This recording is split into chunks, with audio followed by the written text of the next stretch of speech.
Chapter 5 Enzymes.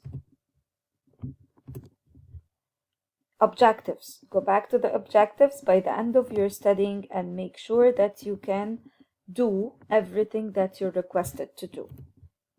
What's a catalyst? A catalyst in chemistry, it's a substance that makes the speed more, speeds up the rate of a chemical reaction, but it does not change in its own.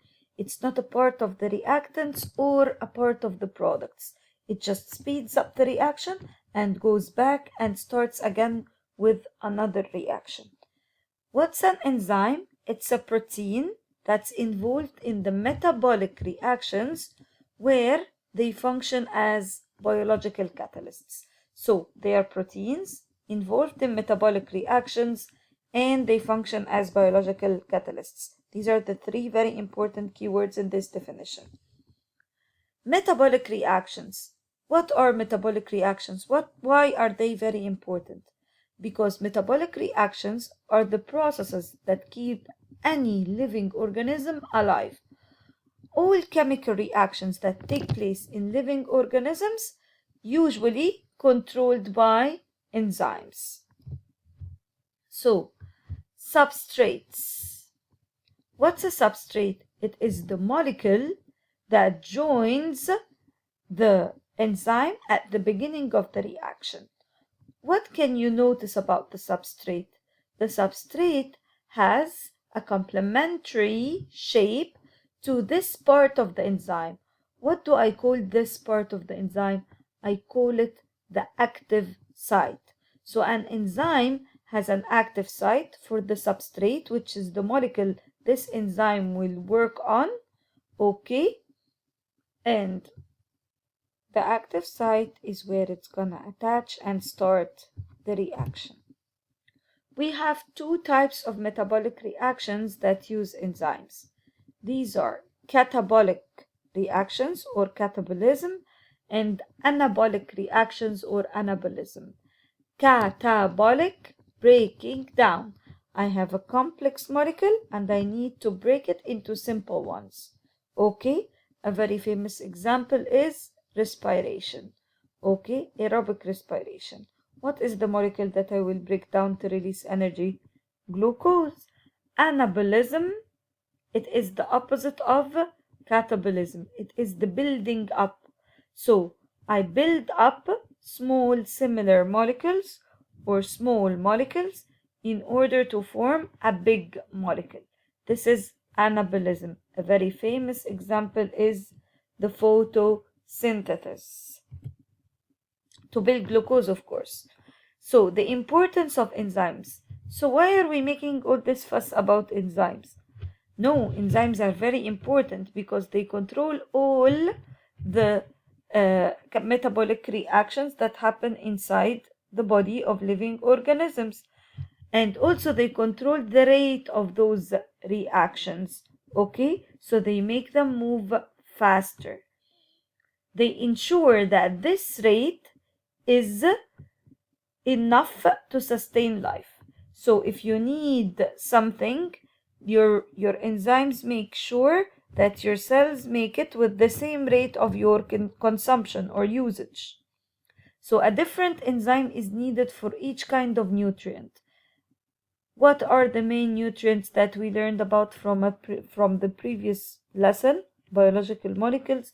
We have fats, proteins, and carbohydrates. Okay, enzymes are usually named after the reaction they are going to catalyze using the end A's. For example, the enzymes responsible for breaking down carbohydrates or handling carbohydrates are called carbohydrates. Lipids, lipase. Proteins, protease. The substrate is the substance that an enzyme changes. So the substrate, again, it is the molecule that will go into the reaction and get changed. See this diagram? Here I have the substrate. My substrate now is a sucrose. Sucrose, as we know before, is a disaccharide, consists of glucose and another sugar called fructose. They are bonded together. It's gonna join this enzyme, and this enzyme will work on a carbohydrate, right? So it's a type of carbohydrases. And here I have the active site. Now the sucrose will join the active site, and as you see, it's complementary to its shape. Now it's gonna fit, and it's gonna be broken down to glucose and fructose. So did the enzyme change? Did it participate in the reaction? No. It will go back to its original shape and return to attaching to another substrate. We will take some examples of different enzymes that work on different nutrients. We will go with the digestion process step by step. First, when you put food in your mouth, your digestion starts. It starts with an enzyme called amylase.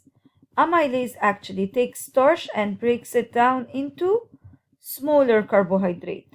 We did not reach the monomer yet, and those nutrients will not be picked up by the blood until they are in their monomer stage.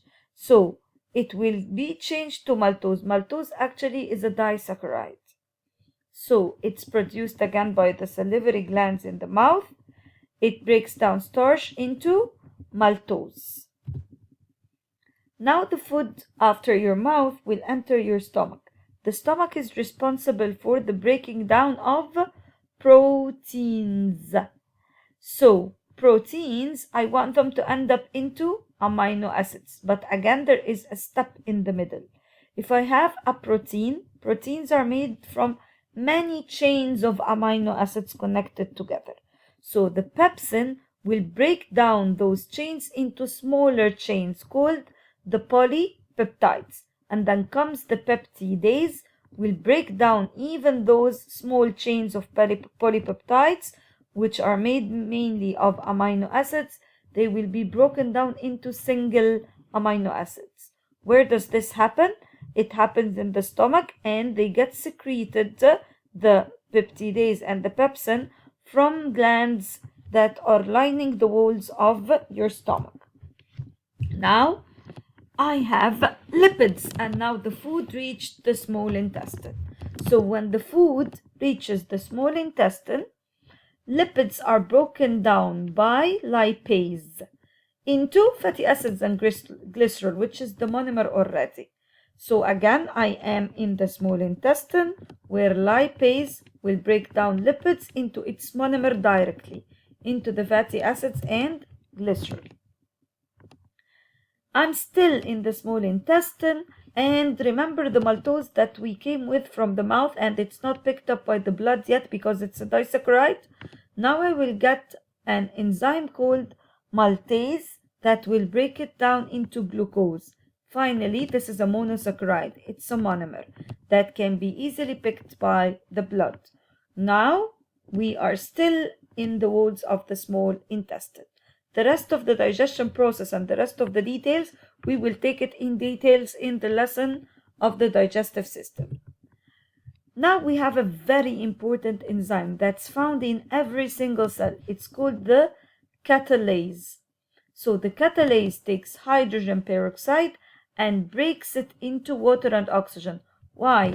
Why do we do this? We do it because hydrogen peroxide is very dangerous and should be broken down immediately because it's toxic to the cells.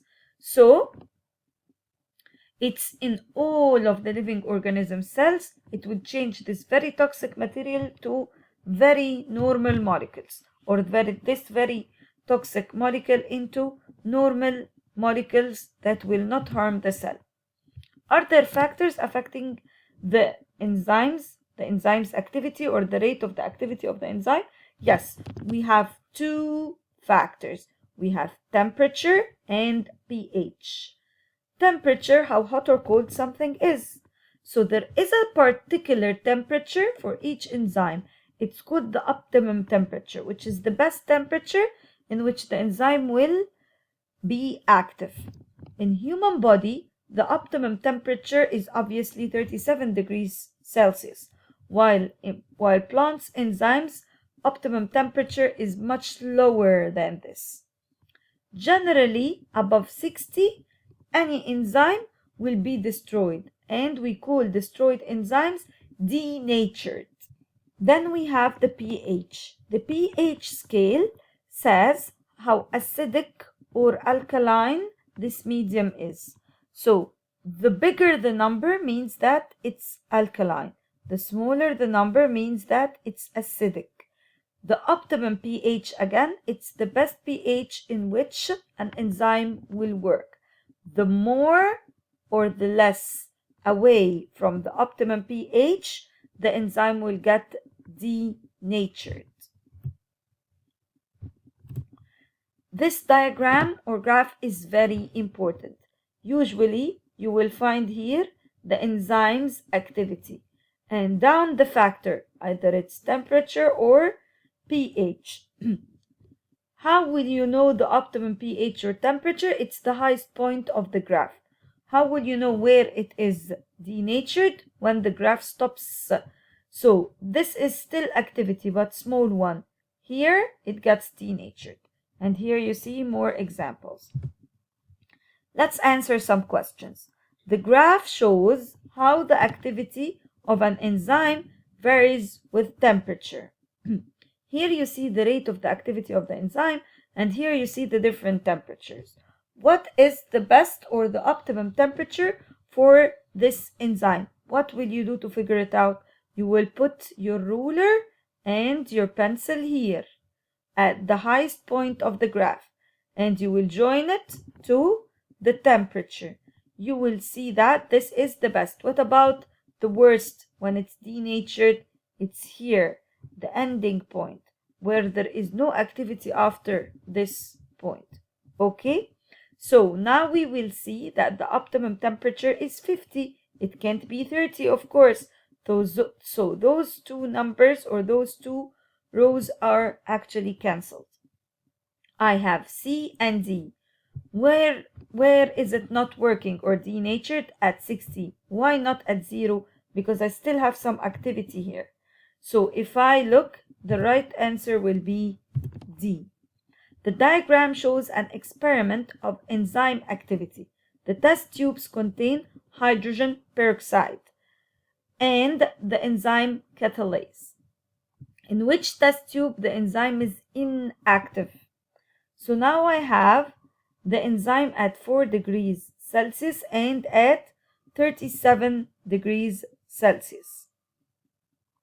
Of course, this is an optimum temperature. It's the best, but this temperature, I did not say that the enzyme is denatured yet, right?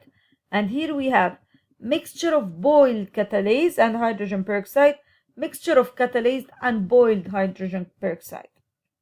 So the answer will be C. Why? Because here I have boiled the catalase.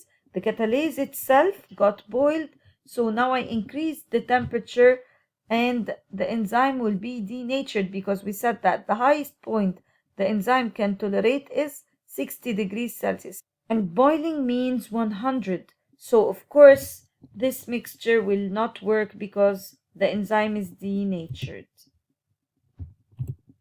Okay, now this is a paper 3 question. Enzymes help to digest food in humans and are produced by different parts of the alimentary canal.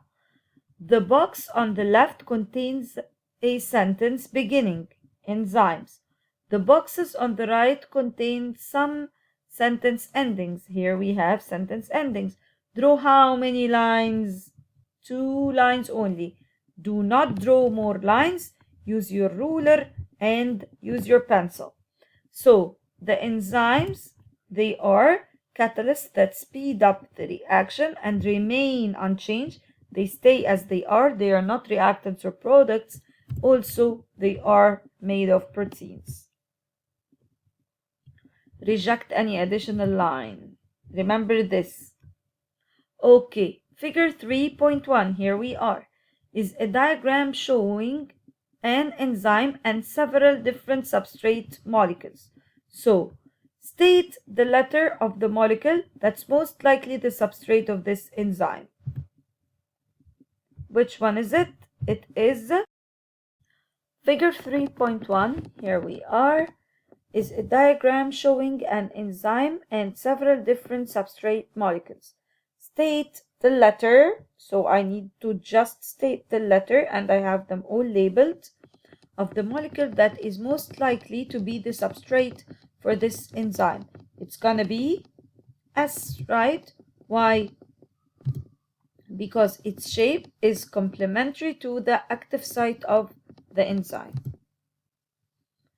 This is a graph showing the effect of the changes of pH activity on 4 different enzymes from U to X. So we have enzyme U, enzyme V, enzyme W, and enzyme X.